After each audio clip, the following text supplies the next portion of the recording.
دور ہے کہ آج کے دور کے اندر مسلمان اگر اپنے دین کو غالب کرنا چاہتے ہیں اور غیروں کو منوانے پر مجبور کرنا چاہتے ہیں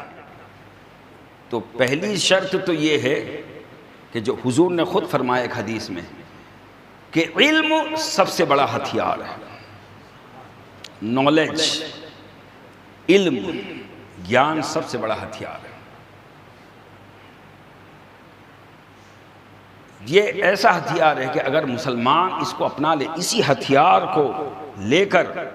مسلمان چلے، صحابہ دنیا میں پھیلتے چلے گئے اور ہزاروں سال تک اس دنیا پر حکومت کی مسلمانوں میں کیا تھا؟ علم تھا. لوگ غیر علم کو حاصل کرنے کے لیے مسلمانوں کے محتاج تھے. بڑی بڑی یونیورسٹیاں بغداد کی سرزمین پر قائم تھی. علم سائنس، علم افلاک، علم جغرافی،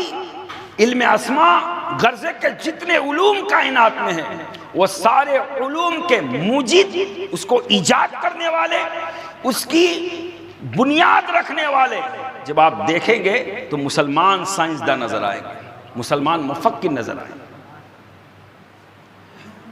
تو چونکہ علم بہت بڑا ہتھیار ہے اور آج علمی دور ہے، جس کے پاس جو جتنا زیادہ نالج ہے، جس کے پاس جتنا زیادہ علم ہے وہ دنیا پر راج کرتا ہے. علم سائنس بڑھتا چلا جا رہا ہے لیکن مسلمان ان تمام علوم میں پیچھے ہوتے چلے جا رہے ہیں، دین کے معاملے میں بھی، دنیا کے معاملے میں. اور یہ ذہن میں رکھے، ہم جس اسلام کو مانتے ہیں یہ کبھی یہ نہیں کہتا کہ آپ صرف دین حاصل کرو، دنیا حاصل نہ کرو. اور یہ بھی نہیں کہتا صرف دنیا کا علم حاصل کرو اور دین کا علم بالکل چھوڑ دو. نہیں، اسلام بیلنس رکھنا چاہتا ہے. اسلام یہ کہتا ہے کہ تمہارے پاس دین کا بھی ضروری علم ہو اور دنیا کا بھی ضروری علم ہو، تاکہ تم آخرت بھی سنوار سکو اور دنیا بھی اچھی گزار سکو. اگر صرف آخرت ہی کا علم ہو، اگر صرف دین کا علم ہو اور آپ نے دنیا جس علوم کو جو ہے دنیا لے کے دنیا میں مشہور ہو رہی ہے، اگر اس علم کو اپنانے کی کوشش نہ کی تو پھر اس معاملے میں ہماری قوم بحیثیت قوم دوسری قوموں سے پیچھے رہ جائے.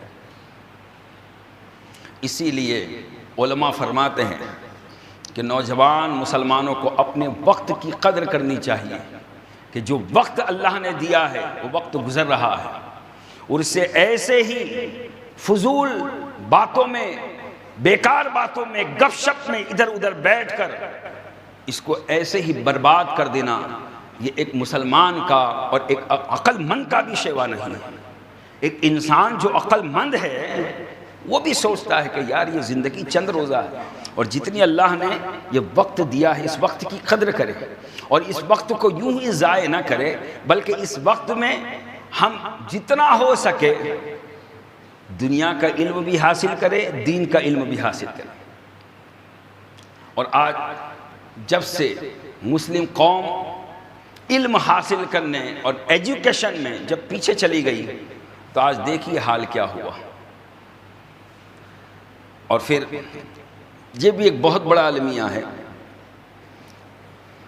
کہ جو دنیا کے پیچھے چلا جاتا ہے اس کو دین کی کوئی قدر نہیں رہتی،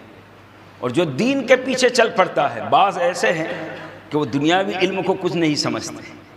یہ نہیں ہے، اس میں بیلنس رہنا چاہیے. دین کا علم، مذہب کا علم آپ کو آخرت کی ترقی کا علم دیتا ہے، اللہ کی رضا حاصل کرنے کا علم دیتا ہے، خدا کو راضی کرنے کا علم دیتا ہے. اور یہ علم بھی ضروری ہے. اور دنیا کا علم تاکہ آپ دنیا میں اسباب حاصل کرنے میں، معاش حاصل کرنے میں کسی غیر کے محتاج نہ ہو. بھائی اگر ہماری قوم کے اندر وکیل زیادہ ہو جائے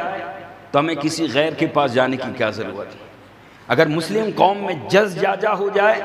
قاضی زیادہ ہو جائیں تو ہمیں دوسری قوم کے پاس جانے گا، اگر ڈاکٹر زیادہ ہو، انجینئر زیادہ ہو، یعنی اگر جو ضرورت ہے اس علم کے اندر مسلمان زیادہ ہو تو پھر کسی غیر کے پاس جانے کی ضرورت نہیں، لیکن بدرجہ مجبوری یہ قدم اٹھانا پڑتا ہے، چونکہ مسلم قوم دنیاوی علم سے بھی دور ہوتی چلی جا رہی ہے اور دین کے علم سے تو اتنی دور ہوتی چلی جا رہی ہے، اتنی دور کہ ہمارے مذہب کی جو ضروری چیزیں ہیں اس کا بھی علم نہیں، جو بیسک جسے کہتے ہیں اس کا بھی علم نہیں۔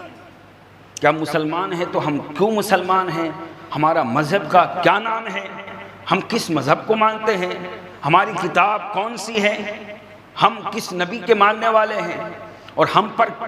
جو ہے بحیثیت مسلم کیا کیا چیزیں فرض ہیں، ہم نہ اس کا علم حاصل کرتے نہ علم حاصل کرنے کی کوشش کرتے۔ اور یہ بھی بہت بڑا المیہ کہ دنیا کا علم حاصل کرنے کے لیے، دنیا کے ایجوکیشن کے لیے ایک مسلمان مالدار لاکھوں روپے خرچ کرنے کے لیے تیار ہے، لیکن دین کے علم کے لیے کچھ خرچ کرنے کے لیے تیار ہے۔ دین کا علم ہم نے یہ سمجھ لیا ہے کہ ہمیں فی سبیل اللہ ملے، مفت ملے، مدرسے ہمارے لیے مفت تیار ہو، ہمیں ایک پیسہ خرچ نہ کرنا پڑے، اور اگر بچوں کو دنیاوی ایجوکیشن دلانا ہے تو ہم اگر 1000-1500 روپے بھی فی ہوگی تو ہم بھریں گے۔ یہ کتنا بڑا المیہ ہے۔ میں یہ نہیں کہتا کہ دنیا کا علم نہ حاصل کیا جائے، ہرگز یہ مقصد ہے ہی نہیں، مقصد یہ کہ بیلنس رہے۔ دنیاوی علم کو اتنا اونچا سمجھنا اور دینی علم کو اتنا گھٹیا سمجھنا، یہ ہماری سوچ کہاں سے پیدا ہو؟ بلکہ چاہیے تو یہ تھا کہ مسلمان ہونے کے ناطے ہمارے نزدیک دینی علوم کو عروج ملتا اور جو دنیاوی علوم کو اس کو ضرورت کے حساب سے رکھا جاتا۔ لیکن پھر کیا کہا جاتا ہے کہ ہمارا بچہ یہ کل دنیاوی علم حاصل کر لے گا تو ہمارا سہارا بنے گا، ہمارا سہارا بنے گا، کما کے لائے گا، لاکھوں روپے اس کا پگار ہوگا، ہمارا گزر بسر اچھی ریت سے ہوگا، عیش و آرام سے ہوگا۔ یعنی گویا کہ دنیاوی علم جب بچوں کو آپ دلاتے ہیں تو اس کے ساتھ آپ کی امیدیں لگی ہوتی ہیں، آپ کی امیدوں کا سایہ رہتا ہے کہ کل یہ بچہ ڈاکٹر بنے گا، انجینئر بنے گا، فلاں بنے گا، تو اس کی اتنی سیلری ہوگی اور اتنا پگار ہوگا اور عیش و آرام میں ہم رہیں گے۔ اس کے ساتھ بندے کی امیدوں کا سایہ ہوتا ہے۔ جو بچہ صرف دنیاوی علم حاصل کرتا ہے اس کے ساتھ صرف تمہاری امیدوں کا سایہ رہتا ہے،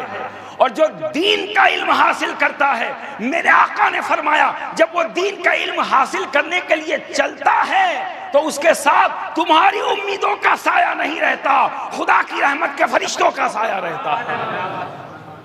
خدا کی رحمت کے فرشتے پر بچھاتے ہیں۔ تو یہ جو اہمیت ہے وہ ہماری نظر میں رہنی چاہیے کہ جو دینی علم حاصل کرتے ہیں ان کو سپورٹ کرو، جو دین کا کام کرتے ہیں ان کو سپورٹ کرو، جو دین کی راہ پر چلتے ہیں ان کو تم عزت دو، ان کو ذلیل مت سمجھو۔ دنیا کی نظر میں مولوی، صوفی اور دین کا کام کرنے والے یہ ذلیل ہو سکتے ہیں، لیکن ہم جس اللہ کو مانتے ہیں اس اللہ کی نظر میں وہی عزت والے ہیں۔